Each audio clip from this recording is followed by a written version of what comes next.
No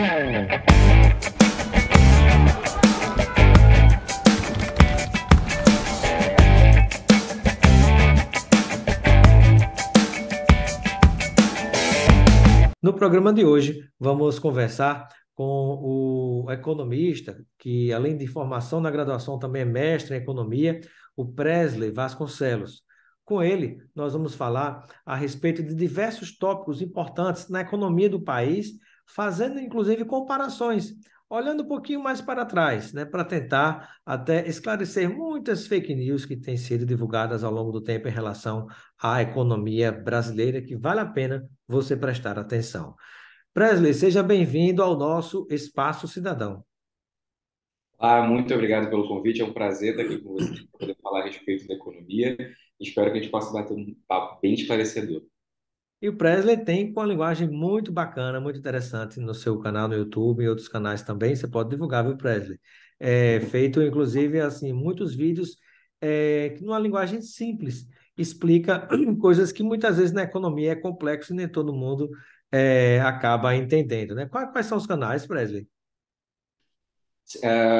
@eupresley, todas as redes sociais, Instagram, Twitter, TikTok, todas as redes, só digitar @eupresley que aparece lá. Maravilha.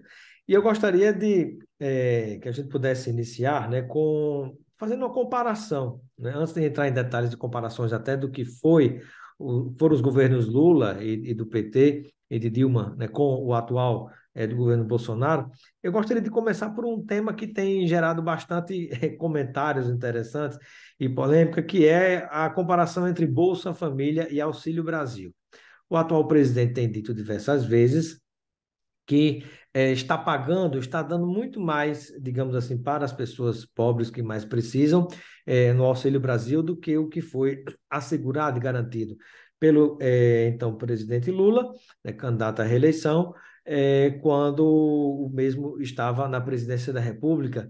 E o que é que nós podemos trazer para esclarecer, né, em termos de informação, esse tema? Então, a gente precisa entender quais são as propostas de cada política social. A política social, quando ela é bem feita, ela precisa seguir como se a gente estivesse fazendo dentro de um túnel. A pessoa entra recebendo aquela transferência direta de renda e ela tem vários mecanismos que fazem com que ela saia daquela situação de pobreza e de miséria. Essa seria a receita do bolo perfeito, do bolo fofinho. E aí tem essa diferença entre esses dois. O Auxílio Brasil, por exemplo, ele vem como uma herança do auxílio emergencial por conta da pandemia.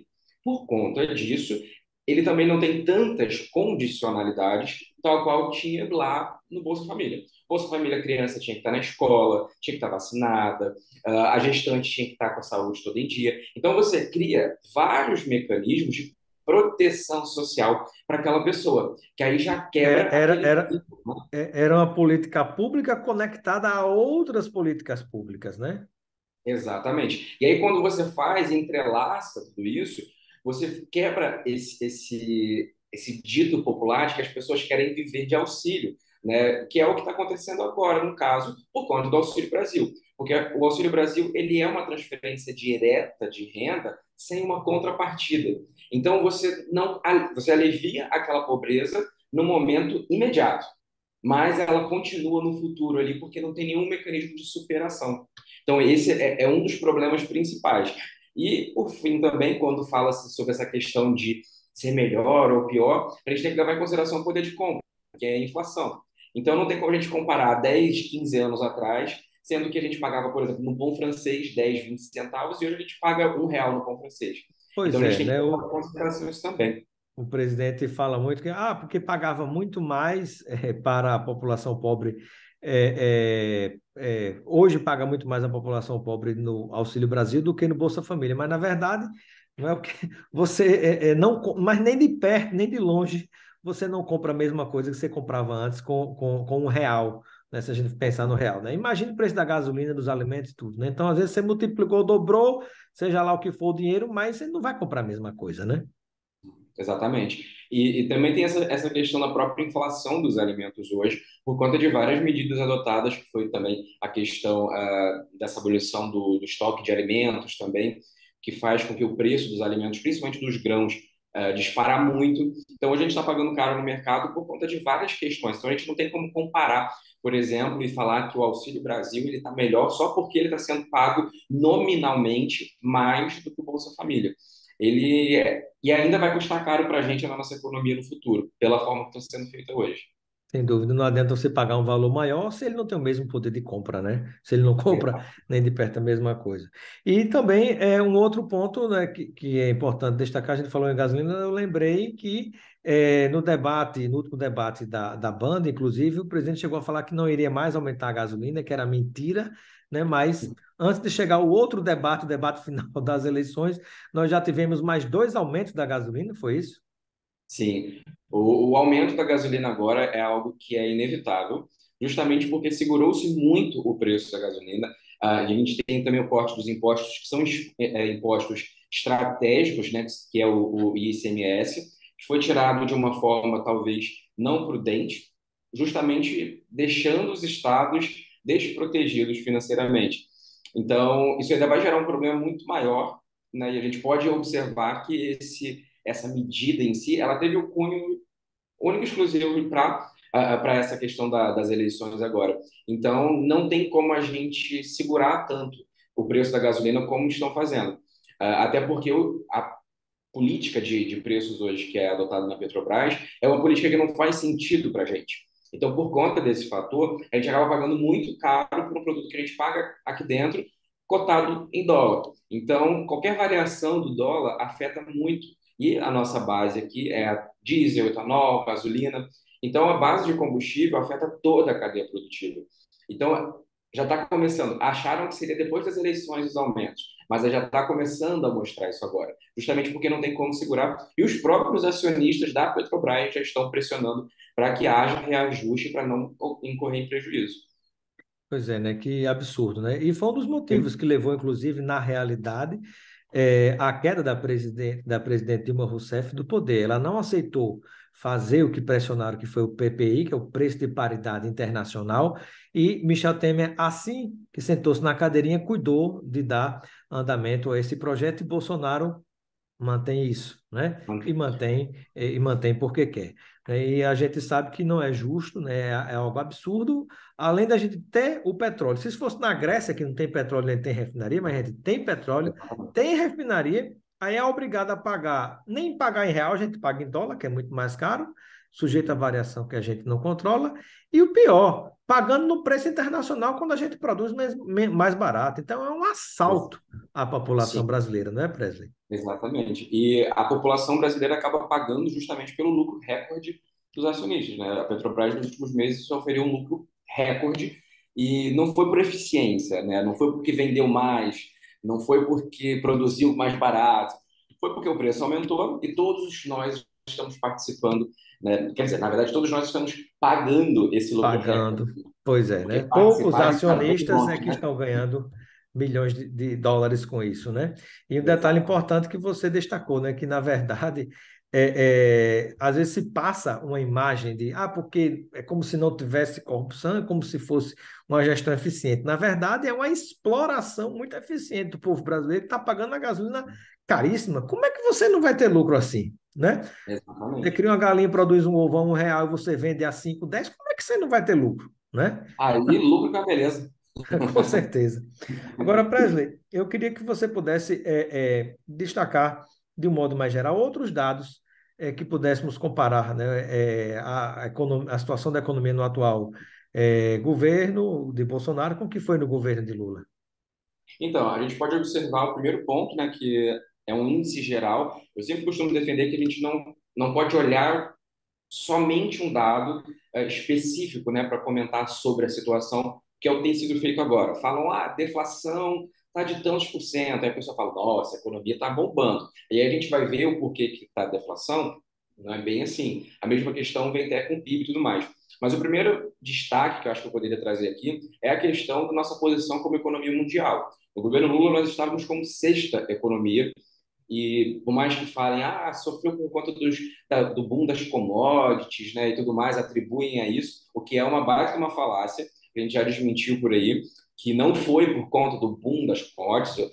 Houve uma série de políticas econômicas no governo Lula, como a questão do crédito, a questão das políticas sociais, como o caso do Bolsa Família, infraestrutura, investimento em infraestrutura como um todo. Então, não foi só o boom das commodities que fez com que nós nos tornássemos a sexta maior economia do mundo. Foi A toda. valorização do salário mínimo, né? Exato, era esse ponto também que eu ia chegar, que é a valorização do salário mínimo que hoje a gente não tem.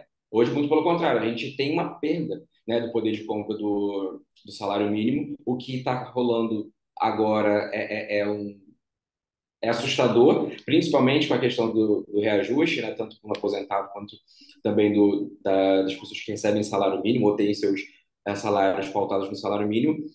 Então, a nossa economia naquele período, ela estava muito bem, por conta de vários fatores e também por conta das políticas econômicas aplicadas no governo Lula. E essa política da valorização do salário mínimo foi uma das melhores bases para poder fomentar o consumo, né? E isso, trazendo o lado do consumo, a gente comparando com o governo Bolsonaro, por exemplo, hoje nós temos, nessa uma pesquisa recentemente, de que 8, a cada 10 pessoas, 8 de 10 pessoas estão endividadas, ou seja, 80% das famílias hoje estão endividadas.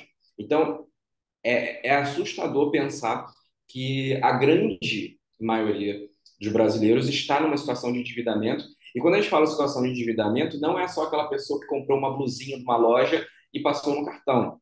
A gente está falando de pessoas que estão se endividando para comprar alimento, estão se endividando para poder pagar moradia, estão se endividando com o sistema bancário que está extremamente abusivo. Então, a gente tem um cenário de endividamento hoje muito maior do que nós tivemos no passado, onde o crédito era mais barato, onde o crédito era um propulsor do crescimento, diferente do que é hoje. Hoje as pessoas estão se endividando para simplesmente comer, para ter o básico. Enquanto que no passado as pessoas se endividavam para fomentar o consumo, para trocar a geladeira, para comprar uma televisão, ou, enfim, comprar alguma coisa para casa, algum tipo de conforto. Então é bem complicado. E hoje algo assim, digamos assim, escandaloso, né, que a gente tem observado, que foi a permissão de fazer empréstimo consignado com o Auxílio Brasil. Ora, você passa a cobrar juros abusivos de quem não tem condição de comer e está precisando do Auxílio Brasil. Aí você antecipa as vésperas da eleição para essas pessoas pobres que precisam do auxílio, né, para depois essas empresas financeiras espécies de bancos, vamos dizer assim, ganharem juros, dinheiro em cima disso, do empréstimo de quem já não tem nada. Isso é um escândalo internacional. Você ganhar em cima, juros em cima dessas pessoas que já estão numa condição absolutamente miserável. Sim, foram até a semana passada, se não me engano, mais de 700 mil pessoas pegaram empréstimo. E nós temos uma taxa de juros hoje de 14%, né, ao ano. E essa taxa que está sendo cobrada, mais de 40%, né? Ou seja, as pessoas vão pagar ali quase 3.800 de quem pegar 1.100, né? Então você paga quase duas vezes mais. É muito complicado, justamente porque as pessoas que estão pegando esses empréstimos, elas não têm mais opção, elas não têm outra situação. Então, a culpa não é nem delas, na verdade, né? A culpa seria do caso dessa instrução errada e também dessas liberações extremamente abusivas, né? O momento que a gente está agora, voltamos para o mapa da fome, o número de pessoas na pobreza e na miséria explodiu. Era o momento do próprio sistema bancário falar, não, olha, toma aqui, juros zero, que aí sim seria uma política econômica efetiva. Mas não, daí, por conta disso, e ainda vem outras políticas, como a questão do endividamento, e você consegue colocar a sua casa como uma garantia, ou seja, o banco agora pode pegar da sua casa, né? Então as pessoas já não vão ficar nem com o nome limpo e nem com local para morar. Então, como você falou e descreveu muito bem, é um escândalo o que está acontecendo nesse cenário de endividamento, nesse sistema abusivo que a gente tem financeiro hoje. Sem dúvida. Ô Presley, né, você como um economista, né, mestre também em economia, eu queria que você falasse um pouquinho sobre, que a gente pudesse explicar mais para o pessoal o que que é indexação ou desindexação do salário mínimo e de que maneira isso cria as possibilidades para que o salário mínimo que hoje não teve os ganhos que poderiam ter tido, como foi na época dos governos de Lula e de Dilma, E hoje você está numa situação de mais risco ainda de queda diante do que foi anunciado. Estão tentando voltar atrás, mas foi anunciado, né, com as palavras do ministro da Economia de Jair Bolsonaro, Paulo Guedes, né, que era a desindexação da economia. Então, explica para a gente um pouquinho o que isso significa e de risco que isso traz também para quem já recebe tão pouco. Então, a proposta em si, ela gira em torno de você trocar primeiro o índice, né, que você não mais seguiria o índice nacional, mas sim o IPCA. E esse índice, geralmente, ele fica abaixo da inflação geral, que é a inflação que a gente poderia relacionar à inflação dos alimentos e tudo mais. Isso, por si só, já é algo horrível porque você tem um problema sério da perda do poder de compra agregado, ou seja, o salário mínimo ele precisa ser reajustado para que ele continue sendo mínimo, mas ainda assim garantir algo, pelo menos na inflação. Então não faz sentido, por exemplo, você recebeu R$ 1.000 e aí durante aquele período do ano que seja, aqueles R$ 1.000 agora você precisaria para comprar o mesmo carrinho de compra, R$ 1.100. A proposta de Guedes agora é de que você vai ter o reajuste com base na meta de inflação. E essa meta de inflação nem sempre ela é conseguida, ela é perseguida. Então, isso é um problema muito grave, porque se nós fizéssemos isso no momento atual, o nosso reajuste seria de 3% no salário mínimo, enquanto que a inflação foi de 10%. Então, você perde 7 pontos percentuais aí nessa Porque, na brincadeira. verdade, nós, em alguns momentos, passamos por uma deflação, mas por recessão. Pela falta Exatamente. de poder de compra da população, né? Aí acaba você tendo a dificuldade até de circular produtos e mercadorias, de contratar serviços, né? Isso que é outra gravidade, né? Exatamente. E o problema vai se tornando cada vez pior, porque você já tem uma população que sofre com problemas econômicos, que recebem um salário mínimo, e quando você diminui o poder de compra, você afeta uma cadeia de produção.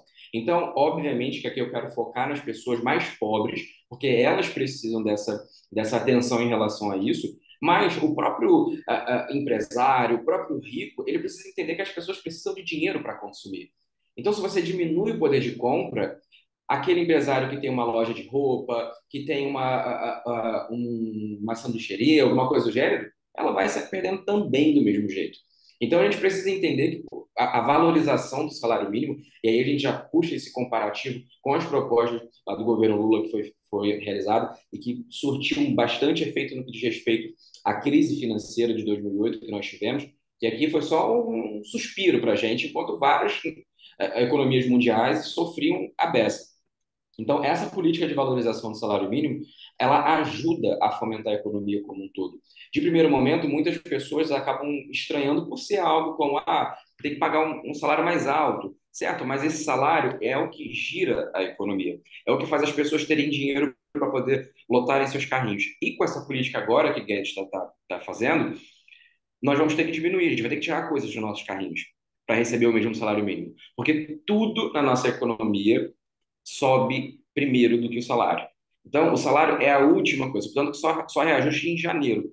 Então, pensa junto comigo. Ainda assim, no final dessa história, você não compensa o que você perdeu. Exatamente, Nem do que exatamente, você deixou de comprar, nem na economia o que deixou de circular, né? exatamente. Então, nosso salário é o último a subir nessa brincadeira toda, justamente porque, olha quanto, o café, por exemplo, né? O café subiu 80% no intervalo de tempo curtíssimo. Então, não tem como a gente pensar apenas nessa questão da média, porque o próprio índice, ele tem essa problemática, né, que é uma crítica que eu tenho ao próprio índice de inflação, que ele é um índice geral. Então, o mesmo índice que é reajustado para mim, é para você, que é para outra pessoa ali da frente. Então, são múltiplas condições de renda que recebem o mesmo filtro, sabe? Que, no caso, por exemplo, tem curso de inglês, tem pobre que não consegue ter isso, e está dentro do índice, tem essa contabilização também. Então, acaba se tornando um problema muito grave, porque, de fato, mesmo a inflação sendo de 10%, a inflação focalizada, por exemplo, das pessoas, né? A minha inflação, a sua inflação, dependendo com a cesta de bens e serviços que a gente consome, às vezes pode ser muito maior do que isso. Sem dúvida. Ô Presley, e um outro assunto que eu queria que você falasse um pouquinho, né, com mais detalhes, é sobre a situação do PIB no Brasil, né, da queda, explicando para o pessoal que não sabe o que que é o PIB, o que é que significa o seu crescimento ou a sua queda. Perfeito. O PIB, né, é o produto interno bruto. É a soma de tudo que é produzido aqui dentro durante o período, né? Então, no caso, o PIB, as pesquisas geralmente saem por trimestre. Então, você tem o PIB trimestral a cada trimestre e tem o PIB anual. Então, quando você tem o PIB, ele funciona como um monitor da atividade econômica.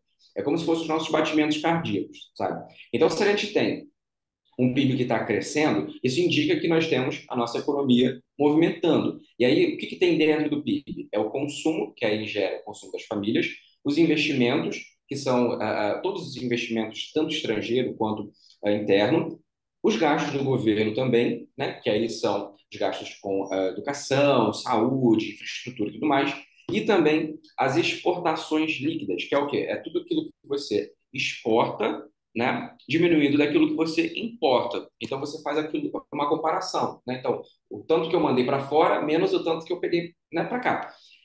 E quando você tem uma deflação, uma redução, né, do PIB, que é o que a gente está vivenciando nesse momento, indica que nós estamos esfriando a nossa economia. Então, o último o IBC, né, que é o índice do Banco Central, apresentou que nós temos uma queda de 1%, né?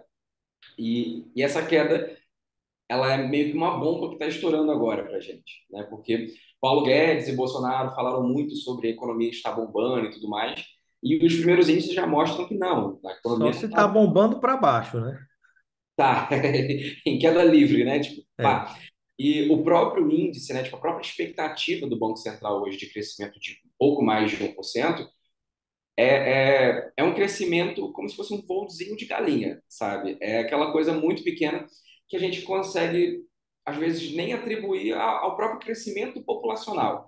Então, o próprio produto interno bruto hoje pode estar crescendo porque a nossa população cresceu, né? Nesse sentido. Então, tem mais pessoas trabalhando e isso também pode explicar essa questão. E a previsão nossa hoje é um crescimento bem abaixo do que outras economias estão oferindo hoje. Então, a nossa situação como um todo, né, o índice de atividade econômica como um todo, não está nem um pouco otimista, como dizem por aí.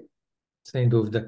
E você poderia acrescentar algo mais em relação a dados comparativos do que foram os governos entre Lula e Bolsonaro, que a gente ainda não tem abordado aqui na entrevista?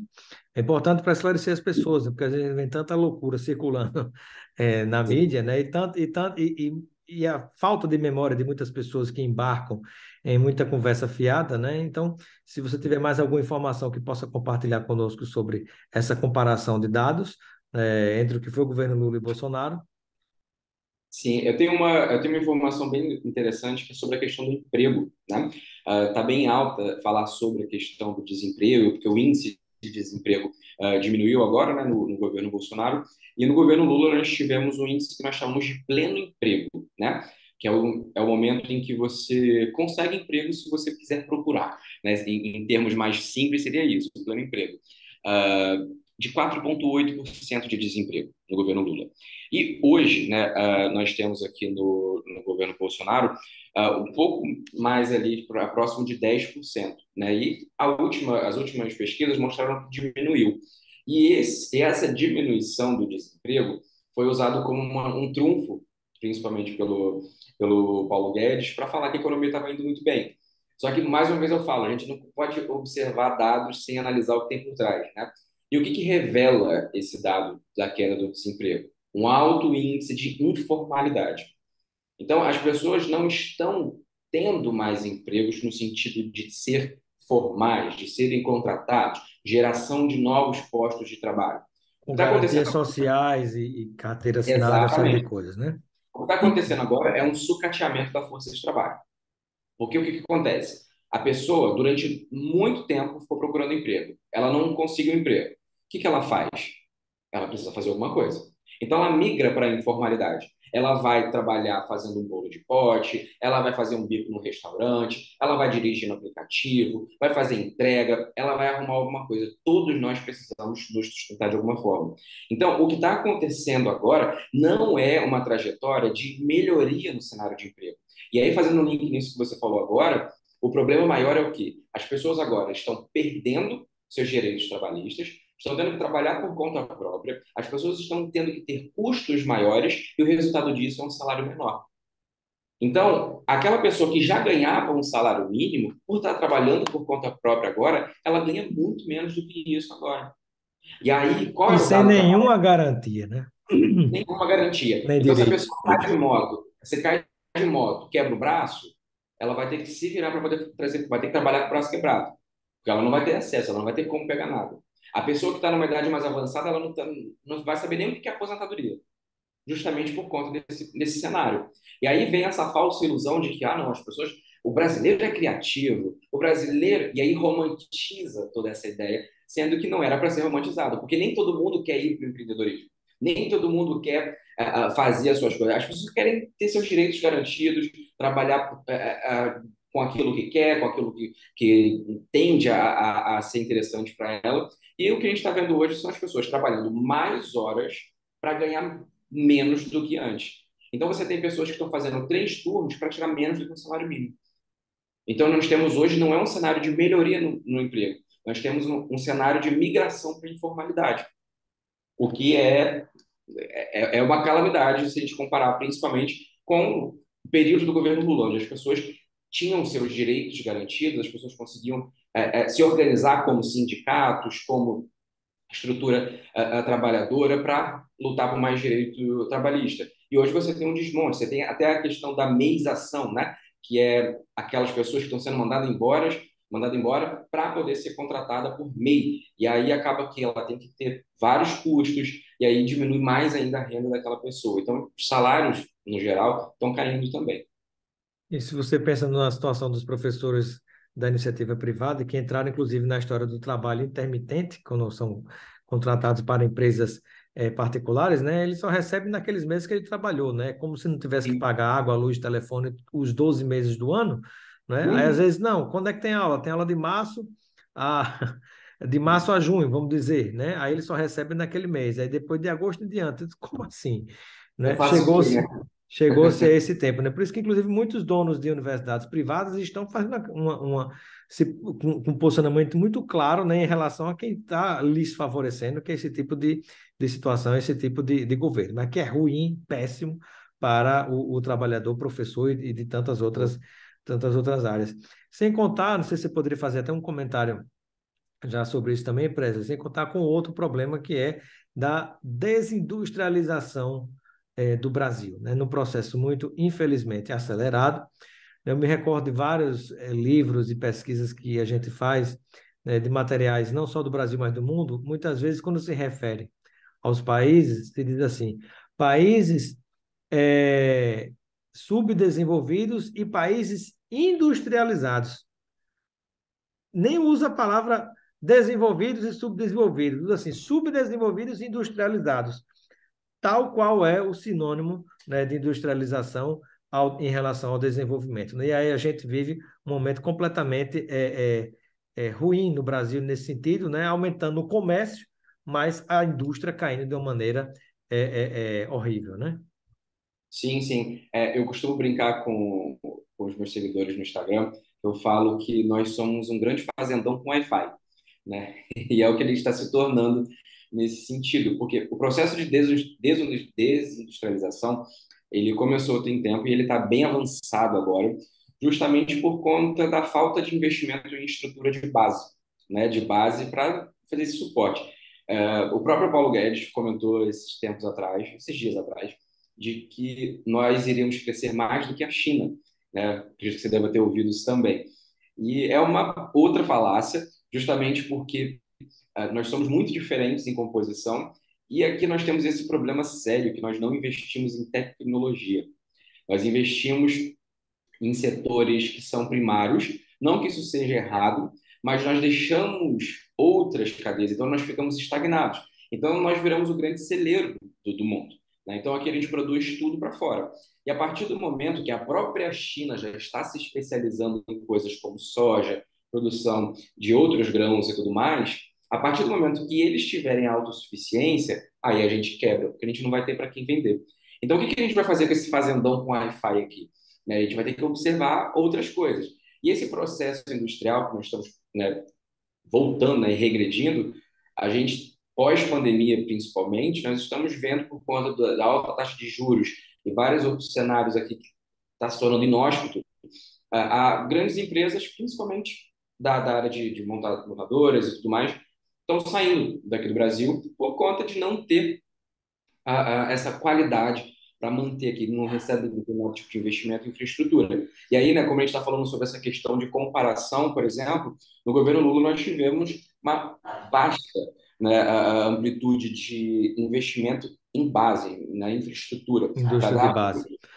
principalmente na questão de educação, né? Porque não adianta nada nós trouxermos diversas empresas para cá ou construir, investir em tecnologia, se não tem pessoal capacitado. E hoje nós temos aí corte na educação a dar de pau. Então, o tempo inteiro é um corte diferente, corte de bolsa científica. A própria luta na pandemia, o Brasil teve uma baita de uma participação em relação à pesquisa, só que hoje, não. Hoje nossos gastos são para gastos primários, né? Então, o investimento em relação a isso não é fomentado, ele não tem essa garantia. O crédito cada vez mais caro e muito segmentado. Então, você não tem apoio nem para a agricultura familiar, que é o berço da nossa alimentação, e você também não tem para a indústria, para a tecnologia. A própria indústria de semicondutores aqui, né? A única da América Latina, Bolsonaro fechou também. Então, é aquela história, parece que estão querendo fazer. Hoje a gente para uma produção de carros aqui no Brasil porque não chegou um chip lá da China, né? Um negocinho desse tamanho parou de produzir um carro, né? É Exatamente. lamentável esse tipo de situação, né? E você vê também, Presley, né? Essa situação onde, nesse processo de desindustrialização do Brasil, né? Falta de investimento em ciência e tecnologia, né? Que gera emprego e renda muito mais qualificados e melhor remunerados. Nós passamos com isso, né? Cada vez mais. A gente exporta melancia, exporta uma série de outras coisas que a gente tem aqui e fica importando iPhone, importando outras coisas e fuga de cérebro, que é outro problema que a gente tem tido aqui no Brasil, né? Infelizmente. Exatamente. Muito bem. Bom, eu quero agradecer a participação do economista e mestre em economia, Presley Vasconcelos, aqui no nosso programa Espaço Cidadão. Seja sempre bem-vindo. E eu deixo o momento Obrigado. final para as suas despedidas, junto a todos aqueles e aquelas que nos acompanham e pode complementar com alguma informação importante que porventura a gente não tenha falado e você queira complementar. Queria agradecer o convite, para mim é um prazer estar aqui falando com vocês sobre economia, sobre política. Eu acho que é muito importante, principalmente no momento atual, por mais que possa parecer chato, por mais que possa parecer complicado, a gente tentar entender um pouquinho do que está acontecendo, porque nós vivemos economia da hora que a gente acorda até a hora que a gente vai dormir, né? E até quando a gente está dormindo, a gente está vivendo economia também.